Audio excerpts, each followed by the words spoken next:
Bienvenue à tous, merci de nous rejoindre sur ce plateau spécial.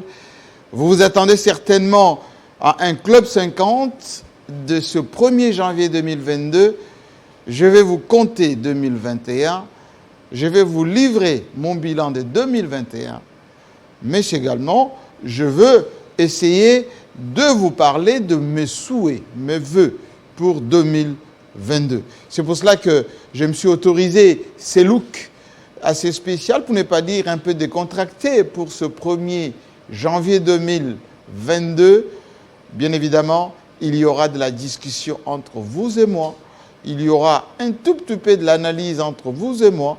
Mais c'est un point de vue personnel que je vais vous donner sur ce qui s'est passé en 2021, mais ce qui va aussi se passer probablement en 2022. Nous allons ensemble, ce soir, essayer de nous comprendre sur les événements majeurs qui se sont déroulés l'année dernière et sur ceux qui vont se dérouler cette année, autour de personnages et de personnalités que nous allons comme ça évoquer un à un pour savoir leurs points forts, leurs points faibles, parfois même les contours de leurs actions. Alors, bienvenue à tous. Merci de nous rejoindre sur ce plateau. Vous avez vu que je vais être naturellement seul, mais je ne serai pas seul parce que je serai avec vous pour vous parler de 2021, mais aussi pour vous compter 2022 qui va arriver. D'ailleurs, nous sommes pleins dedans en cette journée de samedi 1er janvier 2022, ici à Kinshasa. Il fait chaud. J'ai parcouru tout à l'heure les avenues, les rues, pour ne pas dire les artères de Kinshasa. L'ambiance est quasiment rose, un peu partout. Il y a un petit semblant de joie, mais tout ceci est dû aussi à la conjoncture.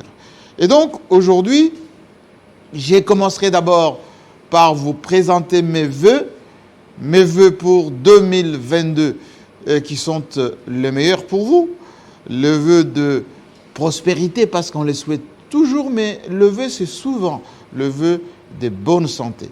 Parce que, comme vous le savez, cette pandémie a décimé des vies, cette pandémie a causé beaucoup de torts, cette pandémie a disloqué des familles, cette pandémie a fait peur à plus d'une personne, cette pandémie nous a arraché les êtres chers.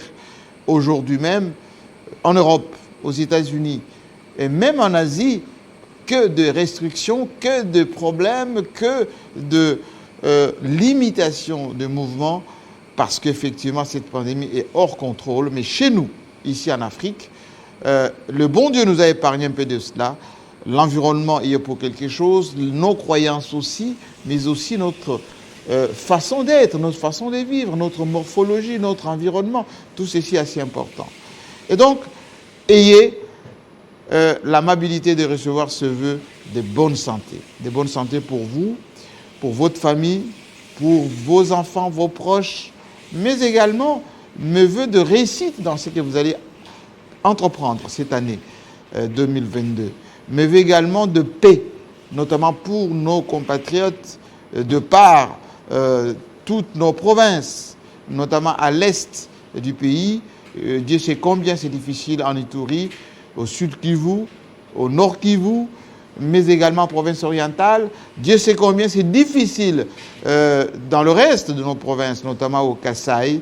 Et donc, on va parler un peu de tout cela aujourd'hui. Si j'ai le temps, je prendrai peut-être un verre tout à l'heure, mais j'aimerais d'abord vous situer notre discussion d'aujourd'hui. Vous savez, ici à Kinshasa, ce club qui s'est fait de l'autre côté de ces studios, qui rassemble beaucoup de journalistes ici à Kinshasa, ces journalistes analysent souvent l'actualité avec leur cœur. Je peux vous livrer ici les dessous de ce Club 50.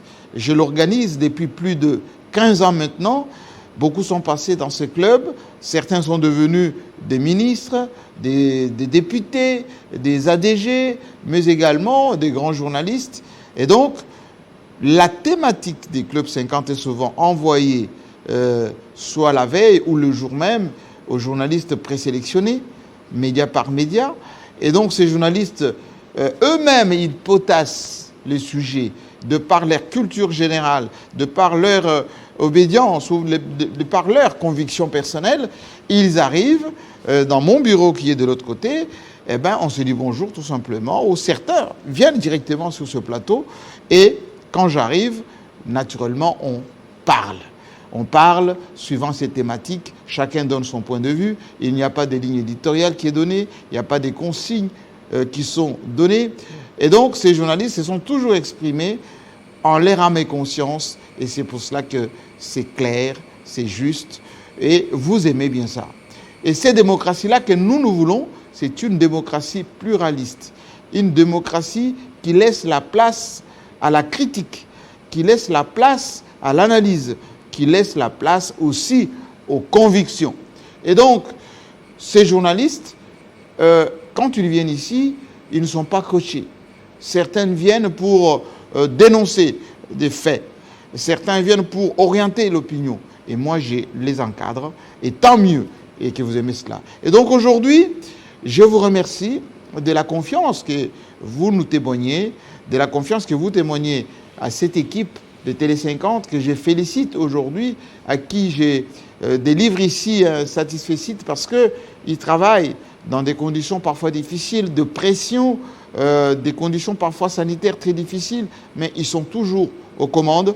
Tous ceux qui sont derrière ces caméras, qui sont derrière la réalisation, ceux qui sont à la production, aujourd'hui, c'est le moment de les remercier pour leur dévouement à leur chaîne Télé 50, Radio 50, qui est de l'autre côté également. Et donc, félicitations à eux, parce que sans eux, vous n'aurez pas la qualité du travail, vous n'aurez pas tout ce que vous avez chez vous au jour le jour, et année par année, vous avez ici à Télé 50 un personnel qui est bien formé, qui est discipliné, qui aime son pays et qui travaille sans relâche. Pour eux, merci beaucoup. Et pour nous aussi, merci pour tout ce que vous avez pu faire, en tout cas pour nous, pour votre soutien. Que ce soit sur le plan institutionnel, le gouvernement de la République, aujourd'hui dirigé par Samalou Kondé, beaucoup de ministres avec lesquels nous avons fait un travail, mais également l'intemporel Joseph Kabila Kabange, eh bien, on en parlera de lui aussi tout à l'heure. Je commencerai par parler un tout petit peu de 2021. 2021, pour nous, c'était d'abord une année de tous les dangers. Pourquoi? Parce que nous l'avons entamé avec des restrictions, avec des privations de mouvements, avec des couvre-feux, mais aussi avec des morts. Nous avons entamé 2021 avec la présidence de l'Union africaine de notre président, Félix Antoine Tshisekedi Tshilombo, qui avait commencé donc sa présidence de l'Union africaine l'année dernière, au 1er janvier. Et qu'est-ce qu'on peut retenir de cette année 2021 et surtout cette présidence de l'Union africaine de notre président? Il y a eu des dossiers, notamment ces dossiers de l'Égypte qui avait, ou qui est en maille toujours avec l'Éthiopie autour de ce barrage de la Renaissance. Vous savez que cette année-là a été décrétée l'année de la culture africaine par son président, Félix Antoine Tshisekedi, mais l'opinion, nous avons constaté qu'effectivement, l'équipe d'accompagnement du président dans cette présidence de l'Union africaine n'a pas été efficiente. Parce qu'il aurait fallu accompagner le chef de l'État dans une perspective, dans des actions, dans des opérations qui devaient se cristalliser, sur lesquelles, oui, notre président, vous voyez, à ses côtés, il y a le drapeau national, derrière lui, il y a les drapeaux de l'Union africaine, et que le mois prochain, là, à la fin de ce mois de janvier, il va céder cette place à Macky Sall, le Sénégalais. Il aurait fallu que cette présidence de l'Union africaine soit accompagnée des actions culturelles. Par exemple, le rapatriement des œuvres d'art. Ça a commencé avec quelques pays, notamment le Bénin. Aussi, la Côte d'Ivoire avait commencé à faire ses travaux, mais plus le Bénin. Mais également, il y a eu cette reconnaissance de l'Allemagne sur ce qui s'est passé en Afrique australe, sur le plan de la colonisation en Namibie, pour ne pas le citer. Il aurait fallu que, sur le plan des activités culturelles, qu'on ait marqué notre présence à la tête de l'Union africaine. Des festivals, par exemple des livres, mais aussi des actions majeures sur la culture africaine. Il y a dans beaucoup des musées en Europe encore beaucoup de nos œuvres d'art. Et le point le plus important qu'il aurait fallu en 2021, sur lequel il fallait marquer notre, on va dire, détermination, c'est le repatriement des restes de Patrice Emery Lumumba. C'était bien lancé. Il aurait fallu qu'on enfonce le clou, qu'on aille un peu plus loin pour que, d'une part, le Ndaiwel, le Elikan Bokolo, les autres soient partis en Belgique pour, avec la famille Lumumba bien évidemment, mais avec notre ministre de la Culture, notre ministre des Affaires étrangères, pour qu'on nous ramène le reste des Lumumba et surtout qu'on entame la restitution de nos œuvres d'art. Ça aurait été quelque chose de magnifique, de grandiose, qui allait marquer le temps pendant que nous étions à la tête de l'Union africaine. Imaginez, si par exemple, le président avait un tout petit peu renforcé les clous sur le rôle de la Belgique dans la spoliation de notre patrimoine culturel, si le président avait insisté pour que la coïncidence qui vient d'arriver quasiment vers la fin de cette année, l'UNESCO décrète, reconnaît notre rumba, notre musique, comme patrimoine universel de l'UNESCO et du monde d'ailleurs en matière culturelle, en matière de la danse. Ça aurait été quelque chose de formidable. Et on regrette un tout petit peu que, malgré que la rumba a été reconnue, on n'a pas senti une action d'envergure du point de vue d'organisation ici en RDC, par exemple des manifestations culturelles, le ministre de la Culture, le gouvernement de la République, etc., nos artistes musiciens rassemblés pour que cette célébration de cette rumba entre les deux Congos, notamment les bassins du fleuve Congo, soit quelque chose de grandiose. Mais n'empêche que la présence de la RDC au niveau de l'Union africaine, ça a quand même été quelque chose de marginal en termes d'imposition de notre point de vue. Même si le chef de l'État a eu des réunions de haut niveau au niveau de ce qui s'est passé entre l'Éthiopie et ce qui s'est passé également avec l'Égypte, il aurait fallu que ce soit un peu plus renforcé cela. Un deuxième dossier, c'est le dossier du Mali. G5 Sahel, c'est bien évidemment la France qui est notre partenaire aujourd'hui. Il aurait fallu également que notre présence au niveau de la tête de l'Union africaine se sente, notamment avec le président Sassou, qui gère le dossier libyen, mais plus pour nous aider, nous, Congolais, à nous imposer sur le plan africain en s'impliquant dans ces dossiers du G5 Sahel, avec la présence de Barkhane, avec ce qui s'est passé entre la France et le Mali. On n'a pas beaucoup senti cela. On ne l'a pas beaucoup senti en République centrafricaine, on ne l'a pas beaucoup senti au niveau de la Guinée, lorsqu'il y a eu le coup d'État contre le président Condé. Tout ceci reste du rôle de la diplomatie qu'il fallait renforcer. Et donc, la faute n'est pas seulement à jeter, même si c'est lui le premier responsable de notre diplomatie internationale, mais plus au niveau du gouvernement. On n'a pas beaucoup senti notre ministre des Affaires étrangères, on n'a pas beaucoup senti les envoyés spéciaux du chef de l'État et des conseillers diplomatiques pour que notre chef de l'État, qui aujourd'hui a beaucoup d'ambition, beaucoup de bonne volonté sur le plan diplomatique, que ça se matérialise sur le plan panafricain.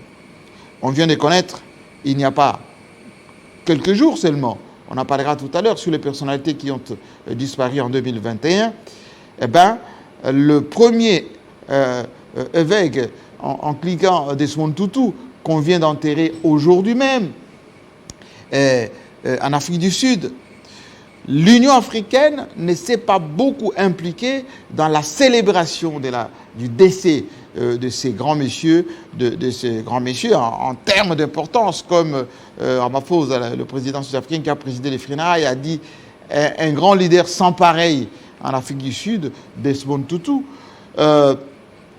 C'est dommage que nous, à la tête de l'Union africaine, on ne s'est pas beaucoup impliqué. Il faut toujours, quand il y a des situations de cette nature, des communiqués de presse, parfois même des conférences de presse, des grandes déclarations pour marquer le temps. Parce que la disparition des gens comme Desmond Tutu relève, on va dire, des faits historiques, des effets majeurs qui caractérisent l'histoire des nations. Et donc, c'est encore un chapitre qui s'est terminé d'une manière peu réduisante en ce qui concerne notre présence au niveau de l'Union africaine. Revenons tout petit peu sur le plan politique. Qu'est-ce qui s'est passé en 2021? Je vous parlais tout à l'heure de la présence de notre État au niveau de l'Union africaine, mais sur le plan politique, ici, la politique interne, c'est l'année des tergiversations au niveau de la CENI.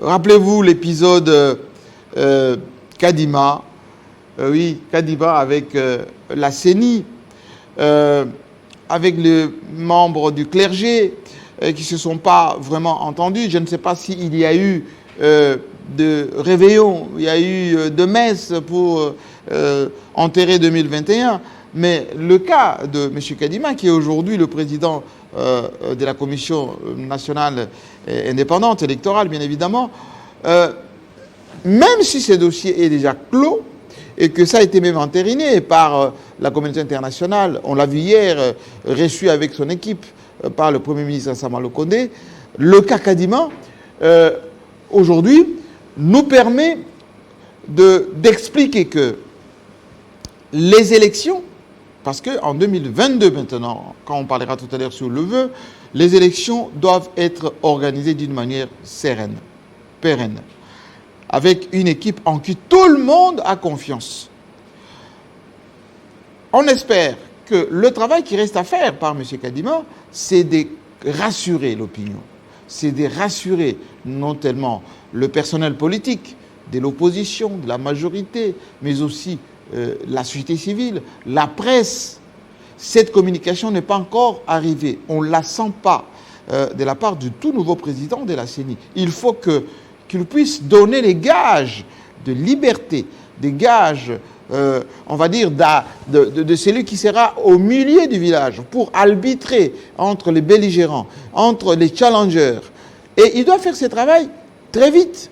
Pourquoi? Parce que les soupçons qui ont été notamment levés par celui qui a été récompensé par le pape il n'y a pas longtemps, Cholet, qui est aujourd'hui cardinal, voilà, c'est, pas cardinal, pardon, il a encore monseigneur, voilà l'équipe des religieux qui n'ont pas été vraiment à la hauteur en 2021 parce que tout le monde attendait de ces religieux un travail de consensus, un travail, on va dire, d'assurance, un travail de sécurité, notamment au niveau de l'opinion. Ils n'ont pas fait ce travail de sécurité mentale de nos populations.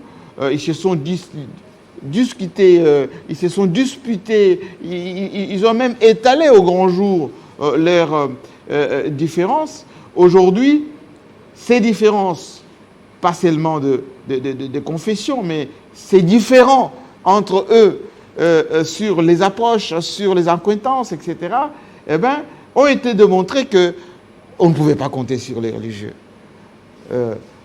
Monseigneur Cholet, désormais, il faut l'appeler ainsi, a expliqué qu'il y avait des soupçons de corruption, soupçons d'interventionnisme, soupçons parfois même des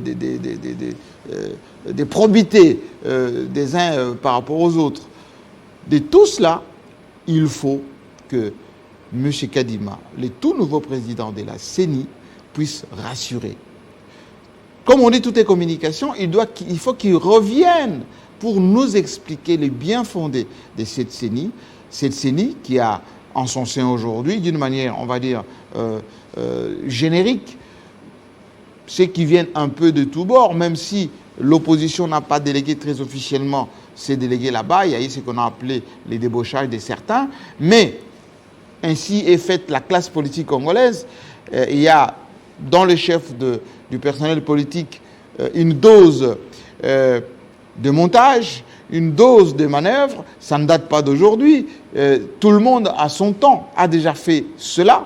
Rappelez-vous ce qui s'est passé avec le maréchal Mobutu.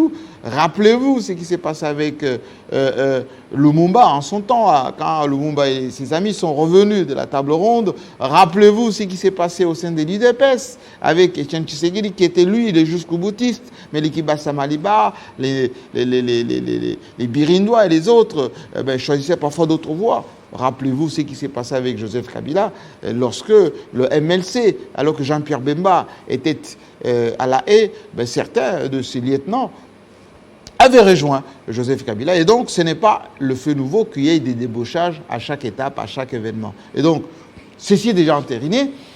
Mais ce qui est sûr et ce qui est certain est que l'homme qui est ici, Joseph Kabila, pour qui d'ailleurs je dois vous donner quelques informations, il se porte bien. Il a eu un accident il y a une semaine. Cet accident a causé, on va dire, quelques dégâts, on va dire, au niveau du véhicule qu'il conduisait, mais lui-même se porte bien. Il est en ce moment chez lui, ici en RDC, à Kinshasa. Il fait en famille, mais il reste néanmoins un homme politique de grande envergure, de premier plan, qui a observé depuis un certain temps comment évolue la classe politique congolaise. Cette classe politique qui, à chaque étape, a toujours un tout petit peu déçu les attentes de la population.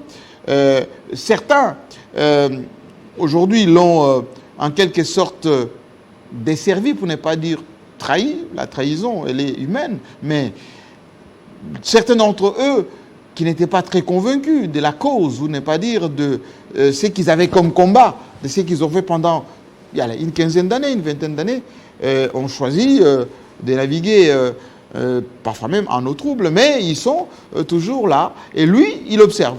Il observe. Il est toujours en train de compatir avec la population quant à la situation à la fois économique et sociale assez difficile, mais il est très attentif sur ce qui se passe. C'est quelqu'un qui jouera un rôle bientôt assez important parce qu'il a encore les soucis de la République, le souci de son peuple, le souci de la République démocratique du Congo. Ils sont toujours en symbiose. Oui, là, il est avec la consoeur et trésorier général de l'UNPC, l'Union nationale de la presse du Congo, qui a été... ça, c'est une photo qui date de 3 jours à peine, ici à Kinshasa, enfin Kingakati, où il a été visité. Tout le monde va ainsi voir Joseph Kabila pour... voilà, ça c'est M. Jimmy, l'un des communicateurs du PPRD, qui avait fait également le déplacement de Kingakati. Et donc, Joseph Kabila se porte bien. Lui, c'est Chubens, qui était aussi là, pour passer quelques temps à Kingakati avec Joseph Kabila. Et monsieur, voilà, le patron de Kabila Forever, c'est lui. Il aime bien dire que c'est lui qui est à la tête de cette organisation de jeunes qui veulent perdurer ou faire continuer la pensée de Joseph Kabila avec ou sans le pouvoir. Lui, c'est monsieur Kayembe, journaliste. Lui, il est anti-balkanisation de la République démocratique du Congo. Il fait ses combats depuis assez longtemps. Les photos vont assez continuer comme ça. Mais oui, c'est un journaliste aussi des Chines Nouvelles qui souvent aussi donne souvent des nouvelles de Joseph Kabila. Voilà.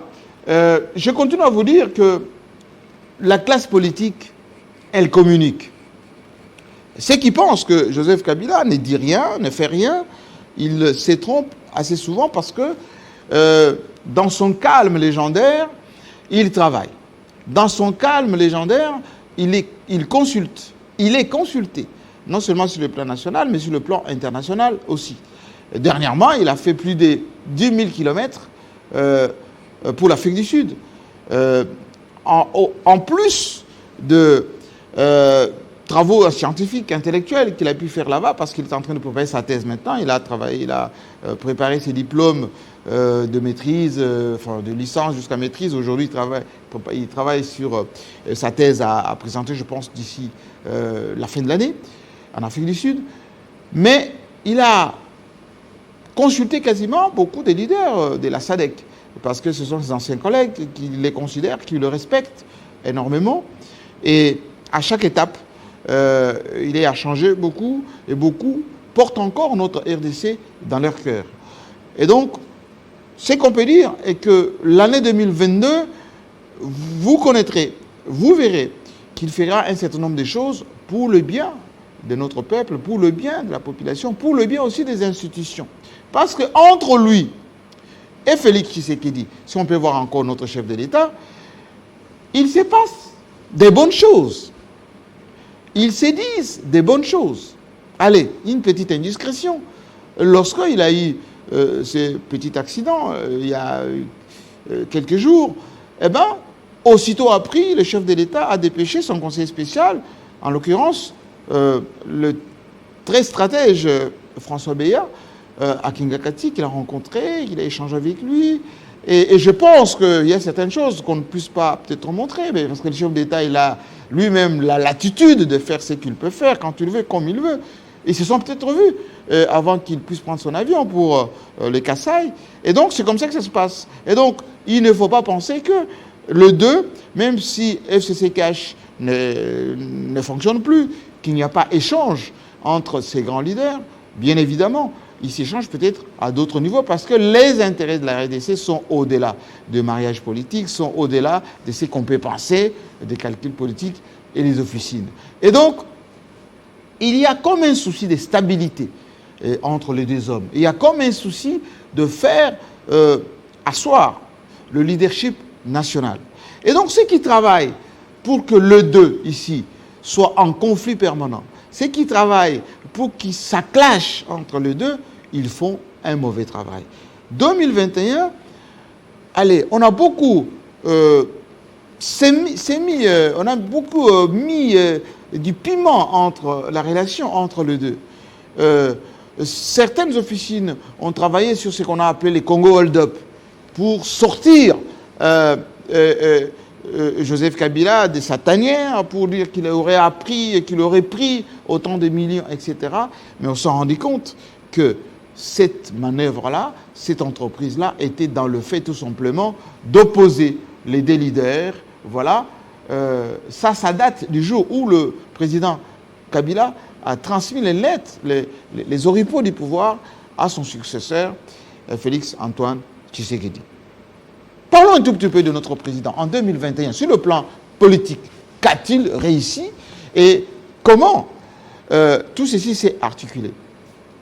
Félix Antoine Tshisekedi, c'est un homme politique assez fin, un homme politique assez redoutable quant à la manière de faire de la politique. Rappelez-vous qu'il n'était que secrétaire national aux relations extérieures il y a plus de 10 ans, quand je l'ai reçu dans fauteuil blanc. Il évoquait déjà, en ces temps-là, qu'il y avait une possibilité de travailler avec le PPRD. Il est revenu en RDC alors que il y avait des tumultes au sein de l'UDPS, il y avait des divisions au sein de l'UDPS, il y avait une certaine déliquescence au sein de l'UDPS. Il s'est taillé son chemin. De secrétaire national aux relations extérieures, il est redevenu président de l'UDPS. Après un congrès où il avait des challengers, où il y avait effectivement des calculs, on voulait le mettre de côté. En tant que président de l'UDPS, il s'est encore imposé. Mais comme c'est un fin politique, il est parti coaliser avec d'autres forces de l'opposition. À Genève, rappelez-vous ce qui s'est passé, il y a eu des manœuvres pour l'extirper. Effectivement, il était éliminé à Genève au profit de Fayoulou. Lui, avec un autre. Voilà, ces jours-là, oui, ça c'est un peu plus tard, lorsqu'ils se sont mis ensemble avec Caméré. Mais à Genève, ils étaient plusieurs.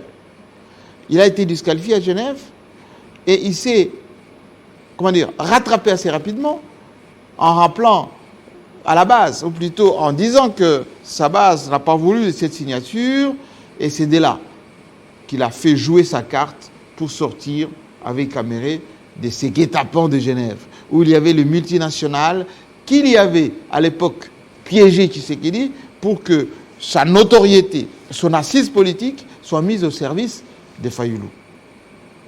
Revenez au pays, pendant qu'il y avait la campagne électorale, c'est là où ils se sont mis ensemble avec Vital Kamerhe, avec cet accord de Nairobi. En 2000, je vous ai rappelé de Genève. Voici comment c'était à Genève. De tout ce qui était à Genève, ici, lui est sorti président de la République. Les autres sont devenus des opposants. Il y en a un, Kamerhe, qui l'a rejoint. Aujourd'hui, Muzito, Olivier Mbemba, eh ben, ils sont dans l'opposition. Puis Mbemba est avec lui, mais en embuscade quand même pour 2023. Qu'est-ce qui est advenu, parce qu'il a été libéré en 2021, Vital Kamerhe? Vital Kamerhe, un homme politique, assez stratège, intelligent, très fin. Il ne faut pas les sous-estimer. Moi, je les connais, c'est un ami par ailleurs, mais plutôt, je l'ai vu à la manœuvre auprès de Joseph Kabila, à la direction du PPRD. En tant que président de l'Assemblée nationale, mais il s'est effacé au profit de Félix Tshisekedi lorsque il a senti effectivement que c'était le temps de Tshisekedi. Revenu à Kinshasa, Tshisekedi président, lui, directeur des cabinets, entre parenthèses, confidence pour confidence, lui, Vital Kamerhe, a été pour beaucoup dans les contacts entre Félix Tshisekedi et Joseph Kabila. Parce que Vital Kamerhe connaît l'environnement politique, connaît le méandre politique autour de Joseph Kabila. Et il y est pour beaucoup. Il a tempéré beaucoup de situations, il a géré beaucoup de crises, et c'est pour cela qu'il est encore très important auprès de Félix Tshisekedi. Ce qui s'est passé ces 2 dernières années, quand Vital Kamerhe a été emmené jusqu'en justice avec ce procès rocambolesque, avec cette arrestation, cette condamnation, cet emprisonnement, ce manque de liberté provisoire, jusqu'à aujourd'hui, ça marquait Vital Kamerhe au plus profond de lui. Ça, l'opinion doit le retenir. C'est un homme blessé. C'est un homme qui, dans sa chair, a senti ce qu'on appelle les déshonneurs. Mais comme c'est un fin politique, comme c'est un stratège, il s'est fait violence, il ne dit rien. Peut-être qu'il y a des accommodements, peut-être qu'il y a des arrangements, peut-être que la justice est en train de faire, on va dire, son travail de réhabilitation. Mais ce qui doit être retenu est que Vital Kamerhe, il est presque temps, et je vous en parlerai en 2022 et 2023, qui va jouer un rôle très important. Il a vécu beaucoup de trahisons autour de lui. La plupart de ses ministres, notamment ceux de budget qu'il a envoyés, l'ont trahi. Parce qu'ils ont vu l'argent, parce qu'ils ont vu les honneurs, parce qu'ils ont vu effectivement que Vital Kamerhe était fini, condamné à plus de 10 ans de prison, c'était terminé. Mais c'est sans compter avec le réel politique. Aujourd'hui, Vital Kamerhe, depuis qu'il est en liberté provisoire, il s'est fait discret parce que ça fait partie de la stratégie politique. 2021, c'était le temps et le moment pour Félix Tshisekedi de sortir Vital Kamerhe de là où il était. Parce que ça commençait à devenir beaucoup. Il y avait beaucoup de fronts. Le front intérieur, le front extérieur. Et Vital Kamerhe, s'il est resté encore là-bas, vous y ajoutez les dossiers Matata Mponyo, qui est aussi un fin stratège, un ancien Premier ministre, aujourd'hui sénateur, un homme d'une intelligence exceptionnelle, d'une organisation méticuleuse, un bosseur, un travailleur, c'est lui qui a marqué son temps de 2010 à 2014. Il a réalisé énormément de choses pour la RDC, des infrastructures, la structuration de l'État, la bancarisation, les grands travaux, les compagnies aériennes. Mais les mauvais conseillers ont orienté la stratégie, on va dire, des neutralisations des opposants vers le cas de Matata Mponyo. Et on a vu qu'en 2021, le procès, pour ne pas dire le spectacle autour de Matata Mponyo, a un tout petit peu empoisonné l'environnement politique national. Et qui avait comme conséquence, sur le plan international, l'indexation de notre pays au Fonds monétaire international, à la Banque mondiale, au niveau de l'Union africaine. Beaucoup de chefs d'État se sont intéressés à notre pays, y compris même d'ailleurs le secrétaire général des Nations Unies, qui dans un rapport, on lui a fait souligner que le procès contre Matata était un procès politique, que ça faisait partie de la stratégie d'éloignement, de neutralisation de futurs candidats présidents de la République. Et si la Cour constitutionnelle n'avait pas dit ce qu'elle a dit sur l'incompétence de poursuivre Matata Mponyo, ça allait encore empoisonner notre vie nationale. Il y a eu un autre cas en 2021. C'est le cas de ce qui s'est passé à Lubumbashi, avec les soupçons de partition de notre pays, pour ne pas dire des segmenter ce pays, ce qu'on appelle les Bakatakatanga au Katanga là-bas. On a stigmatisé les Katangais pensant qu'ils allaient faire la sécession alors que ce n'était pas à l'ordre du jour. Il faut que cela soit extirpé de certaines stratégies qui, autour du leadership national, empoisonnent un peu la situation. On reviendra sur Matata Mponyo pour 2022, mais ce que je peux dire est que l'une des bonnes et grandes décisions qui a été prise par notre justice, c'est la Cour constitutionnelle qui s'est déclarée incompétente de poursuivre Matata Mponyo parce que les dernières modifications de la Constitution ne reconnaissaient plus aux anciens premiers ministres un juge naturel. Sur ce plateau, nous en avons parlé assez longuement. En 2021, il y a eu notre Premier ministre, Sama Lukonde, jeune Premier ministre de Félix Antoine Tshisekedi, Premier ministre de la République, nommé, qui a comme profil, le travail dans le silence, l'introspection, une certaine efficacité avec ses warriors. Sama Lukonde a beaucoup de potentiel, mais n'a pas beaucoup de mains libres. On l'a vu que ce soit ce qui s'est passé à Goma, que ce soit ce qui s'est passé avec la pandémie, que ce soit ce qui s'est passé avec l'état des sièges, que ce soit ce qui s'est passé avec beaucoup de catastrophes, il a beaucoup travaillé, mais certaines officines ne l'ont pas laissé les mains libres. Certains conseillers au niveau du cabinet du président de la République ont géré des dossiers sans en référer au Premier ministre. Certains ministres ont pris des décisions sans consulter le Premier ministre. D'ailleurs, les dernières nominations au niveau des établissements d'enseignement supérieur universitaire, dernier communiqué du cabinet du Premier ministre, en dit long, c'est mis en veilleuse parce qu'il n'y a pas eu consultation, concertation avec le Premier ministre. Pourtant, il est compétent. Pourtant, c'est un ancien ingénieur, ou plutôt, c'est ingénieur tout court, qui était à la tête de la GECAMIN, ancien ministre de sport de Joseph Kabila, est entouré des équipes des jeunes, directeurs de cabinet, conseillers, beaucoup de jeunes qui travaillent plutôt bien. Mais le problème autour du Premier ministre, c'est qu'on ne lui laisse pas suffisamment de marge de manœuvre.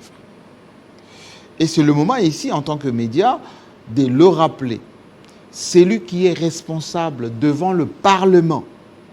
C'est le Premier ministre. C'est lui qui rend compte au chef de l'État, parce que c'est lui qui exécute la politique nationale, c'est le Premier ministre. Alors, que le parti politique, que les conseillers cessent de confondre le pouvoir politique et les pouvoirs d'État. Les pouvoirs politiques, ce sont ces interférences, on va dire, au niveau de la gestion des alliances, avec ce que la Constitution reconnaît à celui qui est là, même s'il est jeune, même si, effectivement, il découle de certaines alliances, mais il est nommé Premier ministre de la République et il doit être pris comme tel. L'une des faiblesses de notre Premier ministre, c'est aussi la communication. Il faut qu'il passe à la vitesse supérieure. On en parlera tout à l'heure pour 2022. Il faut que le Premier ministre passe à la phase de communication offensive. Qu'il nous montre ce qu'il fait, qu'il nous présente ce qu'il va faire, et surtout qu'il fasse impliquer les professionnels des médias dans ce qu'il fait. Il y a déjà un début avec l'excellent ministre de la communication porte-parole, Eugène Mouyaya, avec le nouveau paradigme, ce qu'il appelle lui-même la nouvelle façon de parler de la République démocratique du Congo. Ce nouveau langage doit être accompagné par les moyens. Il faut qu'on donne au ministre de la communication des moyens logistiques conséquents. Il faut qu'on lui laisse faire des choses d'une manière optimale. Il a déjà commencé avec ces briefings qu'il fait avec l'ensemble du gouvernement, avec ce qu'il compte faire maintenant avec les états généraux de la presse. Il faut qu'on lui laisse encore beaucoup plus de moyens. Il se murmure qu'il va y avoir de remaniement ministériel. Il ne faut pas casser les élans. Il ne faut pas décourager les talents. Mouyaya a encore beaucoup de choses à prouver. Il faut le laisser continuer. Il est compétent, il est jeune, il a de l'ambition et il peut faire encore mieux. Ceux qui s'agitent encore dans les tanières doivent se calmer. Certains ont fait autant d'années, peut-être au-delà du bruit, au-delà de certaines déclarations, on va dire, intempestives. La réalisation de certaines choses ne sont pas fait remarquer. Et donc, le Premier ministre doit faire confiance à son ministre de la Communication, Patrick Mouyaya, qui a aussi étudié la stratégie par ailleurs, au chest, d'où le pint qu'il a autour de, enfin, sur son veston. Et ces jeunes ministres de la Communication, bons journalistes par ailleurs, ont encore beaucoup de talent, beaucoup de choses à donner. Et en 2021, il a initié ces vieux dossiers des États généraux de la presse, auxquels ont participé beaucoup de professionnels de médias, y compris nous-mêmes. Et je pense qu'en début de cette année, ça va se concrétiser avec de nouvelles révélations, nouvelles réalisations, nouvelles mises en place pour que les médias nationaux, pour que la presse nationale ait ses lettres de noblesse. Il est inadmissible que dans un pays aussi comme le nôtre, on compte plus de 300 chaînes de télévision, autant de radios, autant de journaux, qui ne sont médias que par le nom qu'ils portent. Il est inadmissible qu'il y ait un mélange de genres dans ce qui est considéré comme aujourd'hui des organes de presse. Tantôt on est éditorialiste, tantôt on est commentateur, tantôt on est intervieweur, on ne sait pas comment faire. Et donc, Patrick Mouyaya, qui a les soutiens, il faut le dire, non seulement de la presse de Kinshasa, mais aussi de l'ensemble de notre presse, parce qu'il sort de notre sang, il est un professionnel qui mérite en tout cas notre soutien. En revenant sur le Premier ministre, Samalou Kondé, en plus de la faiblesse de sa communication, on va dire communication gouvernement, communication primature, communication pays, il faut également qu'il sanctionne les ministres qui prennent des libertés, qui ne l'obéissent pas parce qu'ils ont des soutiens au niveau de la présidence de la République, au niveau des partis respectifs, ou au niveau de ceux qui les ont, en quelque sorte, recommandés au gouvernement. Il est inadmissible que le Premier ministre, dans certains dossiers, découvre des choses à la télévision ou dans des journaux. Il est inadmissible que certains conseillers, dans des voyages, que c'est eux qui conduisent les délégations à la place du gouvernement de la République. Il est inadmissible que le Premier ministre n'ait pas le budget conséquent, notamment en ce qui concerne les frais de souveraineté, ou encore ce qu'il peut avoir, lui, comme moyen de faire la politique nationale. Parce que certaines décisions, qu'on se l'avoue, n'ont pas été efficaces.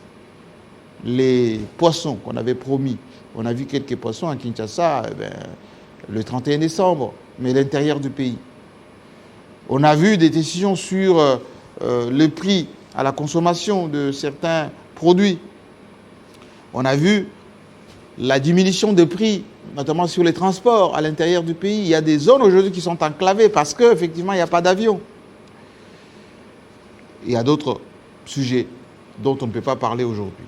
Et donc, ces poissons que tout le monde attendait, peut-être des gros poissons, on n'en a eu que de petits.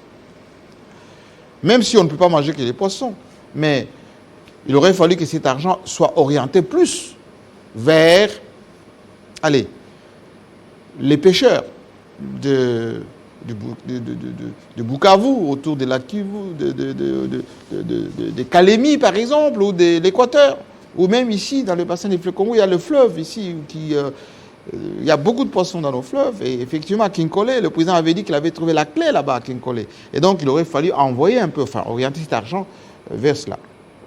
Le dossier des rames par exemple, qui n'est toujours pas terminé, c'est un boulet pour le Premier ministre. Il faut que ça soit rapidement réglé, ces dossiers du RAM. En 2021, nous avons connu ces dossiers qui a été géré entre l'Assemblée nationale, le gouvernement, la présidence de la République, parce que la RPTC. Et donc ces dossiers-là, pas encore, il faut en terminer. Comme les dossiers de la gratuité de l'enseignement, comme les dossiers, on va se le dire, de l'état des sièges au niveau de l'Est. Au niveau parlementaire, nous avons 2 présidents du Parlement, enfin, Assemblée nationale et Sénat. D'abord, Mbosso Kodja, un président de l'Assemblée nationale très avant-gardiste, on va dire très motivé, pour ne pas dire très union sacrée. Qu'on lui reconnaisse quand même une certaine tactique d'avoir défait son ancienne famille politique, d'avoir apporté d'une manière, on va dire, rocambolesque, pour ne pas dire extraordinaire, au niveau de l'union sacrée autour de Félix Tshisekedi, cette majorité qu'il n'avait pas. Mais le président de l'Assemblée nationale, à son compte, cette majorité apportée au président de la République, mais on lui reproche, lui, le président de l'Assemblée nationale, de couper souvent les députés la parole.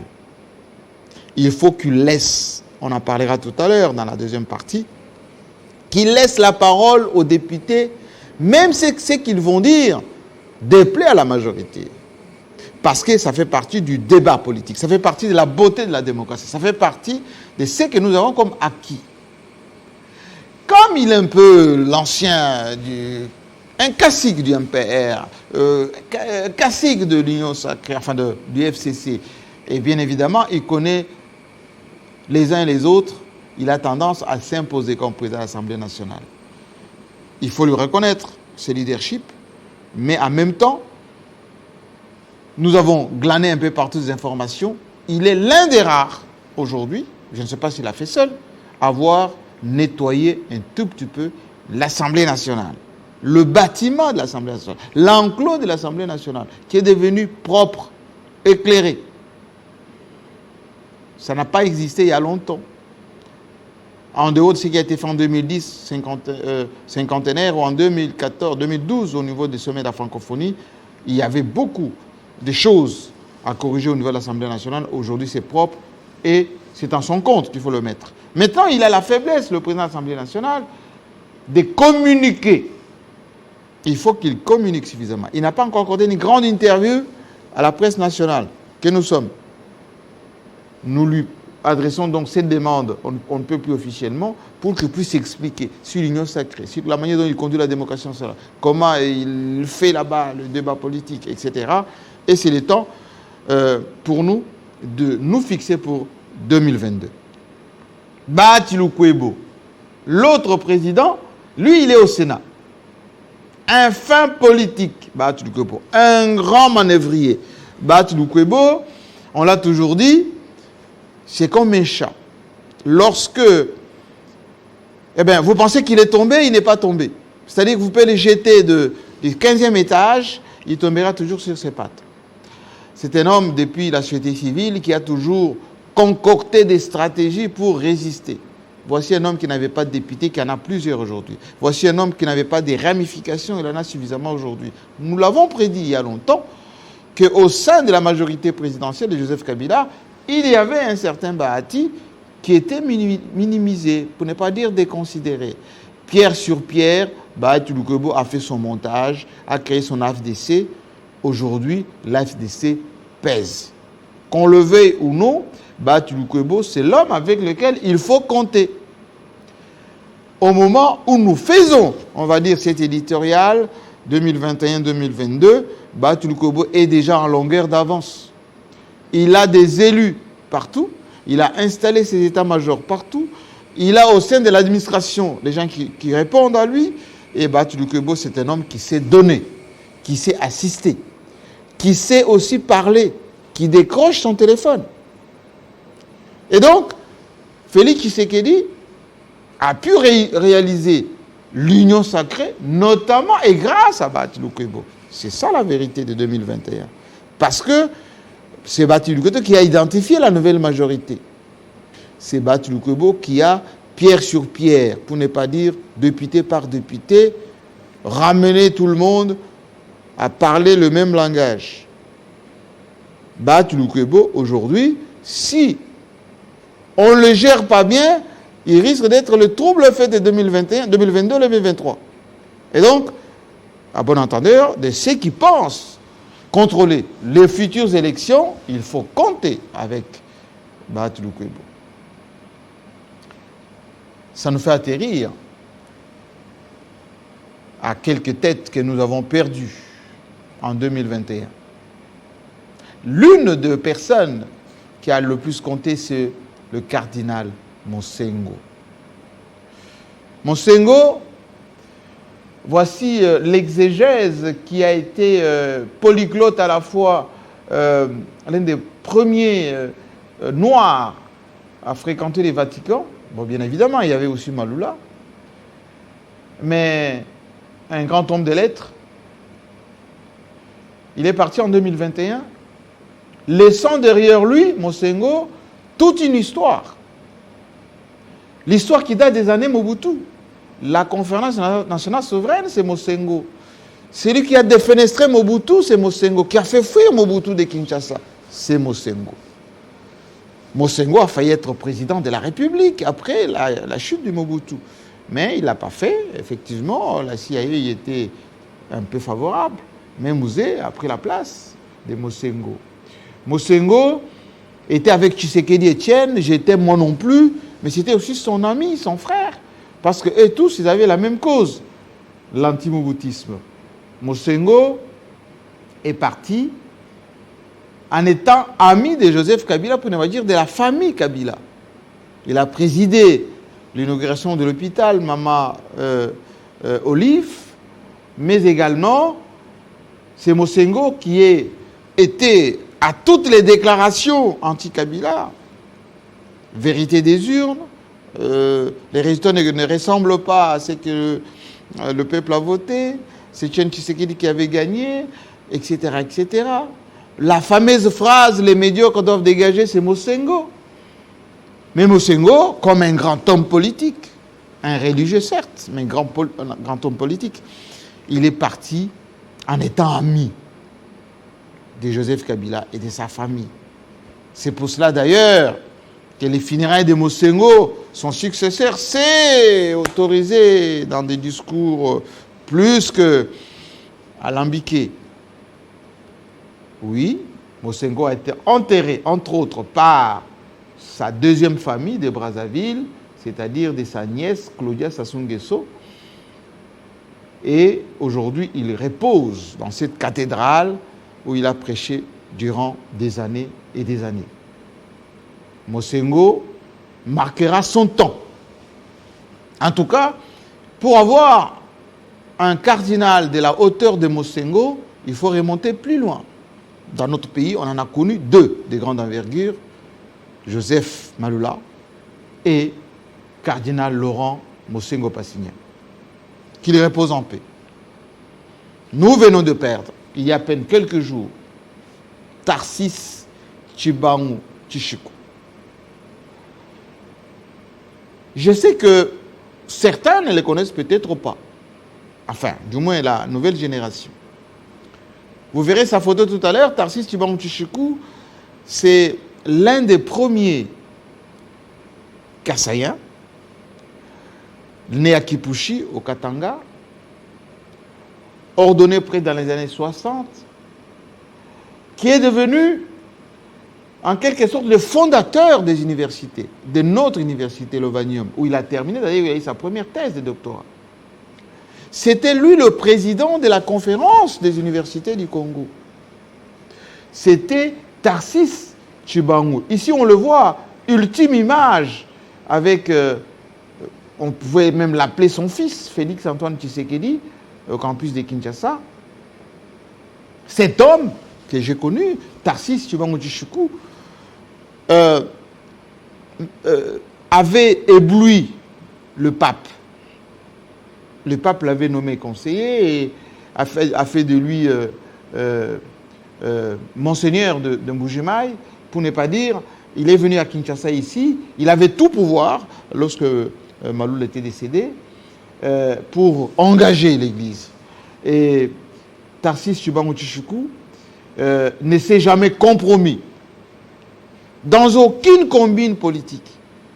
Durant toute sa vie, on ne l'a jamais vu dans des basses œuvres. Il est resté l'homme des lettres.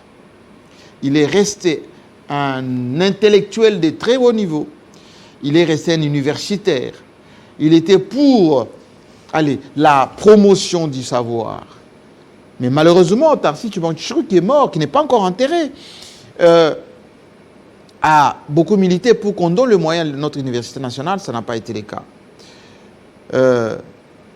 Lui et Malula avaient travaillé sur l'Eucharistie qui répond aux normes de nous Bantous, de nos traditions, la prédication, le chant en lingala, en tshuluba. Et lui, qui n'a pas beaucoup évolué au Kasaï, aimait sa ville de Mbujimayi, parce qu'il est de Ngandajika, eh bien, Tarsis Tshibangou Tshishiko est mort en laissant l'espace Kasaï avec, on va dire, beaucoup de problèmes. Parce que, et on va terminer notre rétrospective de 2021 sur ce qui s'est passé il y a à peine quelques jours au Kasaï, qui continue à se passer d'ailleurs, parce que Tarsis Tshibangou Tshishiko devait être parmi les leaders du Kasaï, identifiés pour réfléchir sur le développement du Kasaï. Mais ça n'a pas été le cas. On est tombé dans des considérations, on va dire, de bas étage, c'est-à-dire de père et de mère, alors que le Kasaï est aussi rempli de métis et de mélanges qui viennent d'autres races et d'autres provinces. En 2022, qu'est-ce que nous pouvons attendre de 2022 ? Nous sommes le 1er janvier 2022. Année, certes, de préparation électorale, mais il va y avoir beaucoup de choses qui vont se passer cette année. Si vous avez fait une bonne lecture de ce qui s'est passé entre le Premier ministre de la République, Sama Lukonde, et l'équipe de Kadima, certes, vous avez vu en filigrane le ministre du Budget qui était là. C'était pour dire quoi ? Il faut suffisamment mettre des moyens de côté pour commencer à préparer les élections de 2023. Parce qu'effectivement, on n'a pas d'argent pour organiser les élections, pour le moment. On n'a pas de logistique. On n'a encore rien commandé. Le fichier électoral n'est pas encore nettoyé. Et au niveau de la territoriale, on n'a pas encore structuré les choses. Et donc, ceux qui pensent élection en 2023, dans un an pile, ils doivent commencer à réfléchir de maintenant. C'est pour cela que 2023 2022 est une année de beaucoup d'enjeux. Cette année-ci, le président Tshisekedi a commencé à la préparer d'une manière stratégique. Chacun a sa base. C'est pour cela qu'il est parti au Kasaï. Lisez entre les lignes. Lorsque Tshisekedi aura la confiance du Kasaï, le grand Kasaï, le discours « vous êtes mon sang », etc., ça a l'air peut-être, on va dire, anecdotique, mais c'est aussi une façon de parler au cœur des Kasaïens. Parce que depuis tous les rendez-vous électoraux, les Kasaïens ne sont pas toujours bien enrôlés ou suffisamment enrôlés. L'électorat se faisait souvent au Kivu. C'est là-bas où il y avait beaucoup de gens. Maintenant, les Kasaïens du centre, qui ne se sont pas fait enrôler suffisamment, qui n'ont pas eu beaucoup d'intérêt pour les votes, quand ils vont sentir effectivement que 2023, il faut renouveler les mandats à notre frère, ils vont s'enrôler massivement. Et Dieu sait qu'il y en a suffisamment des Kasaïens un peu partout. Et donc le fief naturel de Félix Tshisekedi, c'est les Kasaï. Et donc, ces fêtes qu'il a passées chez lui, au Grand Kasaï, je dis bien au Grand Kasaï, c'est une façon pour lui de se constituer une base, une forte base électorale. De dire à tous ses frères et sœurs, enrôlez-vous, mobilisez-vous pour que j'ai une base forte. Et les autres provinces vont venir en sus, comme on dit. Comme c'était Joseph Kabila en son temps. La base de Joseph Kabila, c'était d'abord le Maniema, qui votait à 110%. Le Katanga, qui votait suffisamment. Les Kivu venaient derrière, la province orientale aussi. Joseph Kabila n'était pas suffisamment voté, ni ici à Kinshasa, ni dans les Bas-Congo, ni dans les Kasaï. Et Félix Tshisekedi veut maintenant inverser les choses. Donc 2022, ça commence maintenant. Celui qui veut pouvoir peser en 2023 ou 2024, parce que ce n'est pas probable, ce n'est pas sûr qu'il y aura élection en 2023, il doit commencer à faire le travail maintenant. Les partisans de la chaise vide, ceux qui veulent boycotter, voilà, on ne va pas être à la CENI, on ne va pas être etc. Eh bien, ils n'auront que leurs yeux pour pleurer. Lorsque les choses vont s'installer, 2022, et qui vont se renforcer en 2023, peut-être en 2024, il y aura élection. Parce que l'UDPS, à son temps, rappelez-vous, Étienne Tshisekedi avait opté pour le boycott du référendum et du vote de 2006, il y a eu vote quand même, il y a eu des institutions quand même, il y a eu un président quand même, et les choses ont avancé. Il s'est rattrapé en 2011, mais les choses étaient déjà installées et ça a été trop difficile pour s'imposer. Et donc, ceux qui veulent compter, ils doivent commencer à travailler maintenant. Sur le plan panafricain international, les enjeux en 2022, ça va être bien évidemment les élections en France. Avec Macron, avec toutes les possibilités qu'il y a, parce qu'il a déstructuré un peu la classe politique française, il risque d'être réélu par faute de mieux à droite, parce que la droite est émiettée, par faute de mieux à gauche. Il y a quelques individualités, Zemmour, mais également Marine Le Pen à l'extrême droite, ou encore Valérie Pécresse, mais tout ceci est un peu aléatoire parce que la France est un pays qui aime toujours un peu conserver ses marques. Entre Poutine, ça, là on est au plan international, et Biden, ça sera l'Ukraine, parce que l'OTAN aimerait bien s'étendre aux portes de Moscou ou aux portes de la Russie, et donc il va y avoir équilibre, parce qu'effectivement, comme vous l'avez suivi, Poutine a averti à son homologue américain, si vous nous sanctionnez, ça va être fatal pour vous, parce que nous avons les moyens de notre politique. Et la Chine est toujours en embuscade, parce que sur le plan économique, la Chine pèse, et pèse énormément. Sur notre continent, on va continuer à bousculer les économies africaines qui sont fragilisées par les coronas, mais aussi les politiques. Les jeux vont tourner avec l'arrivée maintenant de la Russie qui a déjà le contrôle de la Libye, contrôle de la République centrafricaine et contrôle du Mali, la Russie risque de s'étendre un peu partout et c'est là où il y aura effectivement les guerres entre les États-Unis et la Chine. Et nous, si on n'est pas fort sur le plan de l'organisation, nous serons ballottés comme ça a été le cas durant cette grande période de la guerre froide.